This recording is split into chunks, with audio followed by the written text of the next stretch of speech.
Pare, tao po.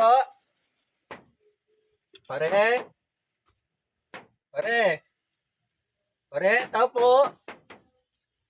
Pare, pre, tao po. Pre, tao ba dyan? Oy, oh, Oy, pre, pare, oh. pambira. Ba't ngayon ka lang nagpakita? Hindi mo man lang pinapasyalan yung inaanak mo doon. Pare, nagtago nga ako gawa nung wala akong kapera-pera eh. Hindi naman kailangan yung pre. Biruin mo, dumana yung Pasko, bagong taon. Hindi ka man lang nagpapakita doon.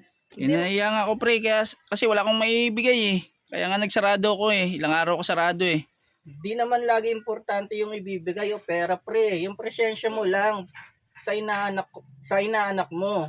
Yun lang naman importante doon eh. Makita ka niya. O, diba? Makabanding ka. Nakakaya kasi baka mamaya pagpunta ko dun, mano lang yung maibigay ko sa inanak ko, wala akong may abot. Okay lang tumal yun, ngayon pre. eh. Kahit simpleng laruan lang. Kahit nga wala eh. Basta makita ka lang, tuwan-tuwa na yun eh. Huwag mo kasi isipin na hihingi yun sa'yo ng material na bagay o kaya pera. Madami kasi nag-message sa akin, yung iba pa nga. Sabi, send ko na lang daw sa sa GCash eh. Hindi naman ako katulad ng iba pre eh. Yung magulang na yung kusang nagdadirect sa ninong eh. Tas magsasabing send GCash. Kaya nga, tinuturuan. Nahiya kasi ko eh. Pera-pera na lang. Ganun. Huwag ganun pre. Kasi lagi ka tinatanong ng inaanak mo.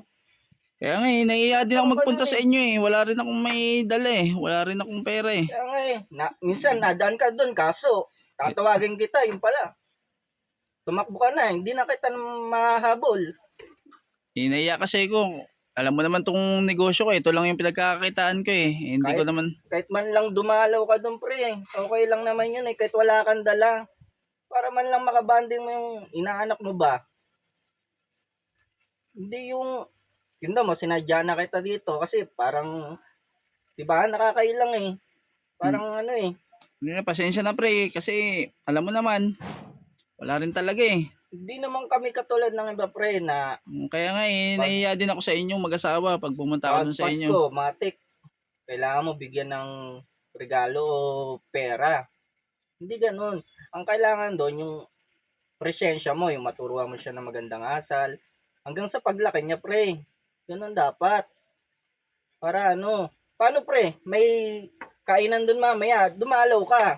O sige. Para makakita mo din yung inaanak mo, makita ka rin. O sige pre, mamaya dadaan na lang ako sa inyo. Maaga ako magsasara. Sige, asahan ko yan pre ha. Oo, baka huwag ka mailang, huwag ka maiyak pre. Pasensya na. Nahiya talaga ako sa inaanak ko eh, kung wala akong iaabot eh. Kaya sasabihan ko na lang. Oo, sige. Dadaan na lang sa inyo mamaya. Pre, salamat ha. Hintayin ka namin.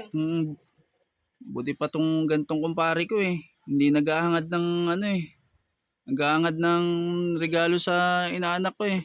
Yung iba, magsisend pa sa magsisend pa sa Messenger, magchat-chat. Tapos isend na lang daw sa GCash. Grabe naman.